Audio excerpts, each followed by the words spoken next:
Hello bachcho, so let's understand the question first. The question says the a force F is applied is needed to break a copper wire having radius r. The force needed to break a copper wire of radius 2r.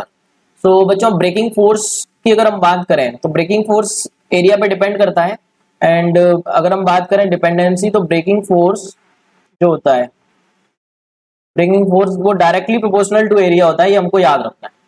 सो यहाँ पर हम बोल सकते हैं अगर area को हम क्या ले सकते हैं, अगर सिलेंड्रिकल सेक्शन मानेंगे तो pi r square cross sectional area. तो एरिया किस पे डिपेंड कर रहा है बच्चों, आर स्क्वायर, मतलब ब्रेकिंग फोर्स आर स्क्वायर पे डिपेंड करेगा। तो पहली सिचुएशन में फोर्स F1 मान लेते हैं एंड दूसरी सिचुएशन में F2, तो F1 upon F2 will be equal to R1 upon R2 square में। सो हमको दे रखा है बच्चों पहले केस में फोर्स F है एंड दूसरे केस में निकालना है तो F डैश मान लेते हैं। R पहले केस में रेडियस R है और दूसरे केस में 2R, तो ये हो जाएगा R square upon 4R square. तो आर स्क्वायर कट गया तो हम देख सकते हैं यहाँ से F डैश कितना आ जाएगा बच्चों 4F। तो breaking force will go 4 times बच्चों। Option third is the correct answer. I hope you got the concept. Thank you so much and all the very best.